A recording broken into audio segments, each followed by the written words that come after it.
Mikel Arteta arrives at the Tottenham Hotspur Stadium today, knowing that this is as tough a challenge as there can be for his Arsenal side, which is on an 11-game Premier League unbeaten run. But they also know that at this stadium they are yet to win. And in fact, Spurs will look to make it 4 consecutive home victories over Arsenal. But Antonio Conte's side has lost 5 of its last 11. They haven't been entirely consistent.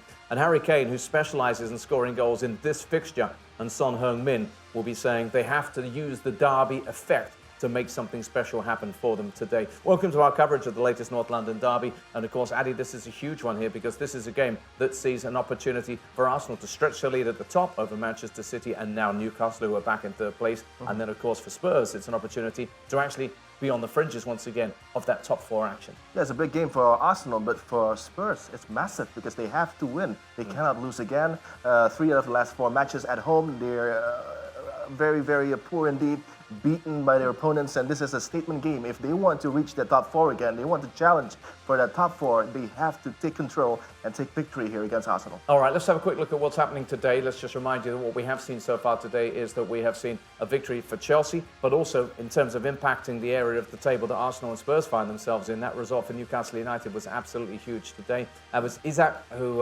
belatedly is in this team, scoring the big goal after a Mitrovic penalty miss in bizarre circumstances, meant that Newcastle take 3 points away. And let's just remind you, top of the table then is a situation like this. Arsenal can stretch their lead to 8 points over Manchester City should they pick up a first victory at this new Spurs stadium. For Tottenham, well, they can move, of course, closer to, but not inside, the top 4 that they crave this season.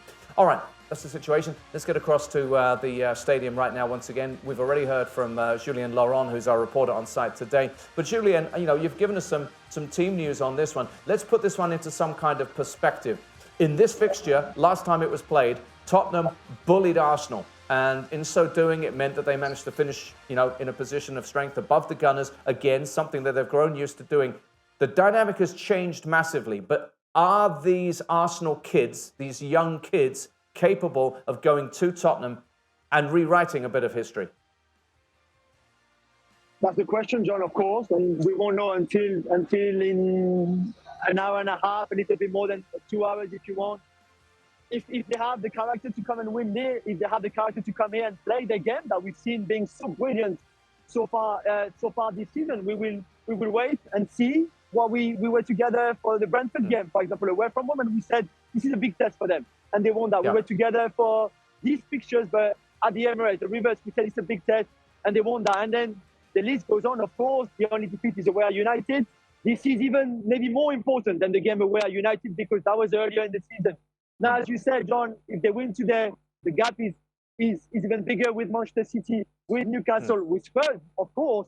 Even just in an Arsenal point of view of finishing in the top 4 to at least make sure there's the Champions League next season. And then, of course, for the title race, a win here would be huge for Arsenal in terms of the objective, in terms of the confidence around that team and showing, like you said, that they can come in a big stadium like that, in a big game, on a big day, and come and win and impose themselves. Julien, in a moment, I'm going to come back to you and ask you to tell me about the fans and the role that they're going to play in this game. But right now, guys, what we want to do is just pick apart 1 or 2 of the aspects of this, including hearing from players ahead of this one. So here's our preview of this big North London derby.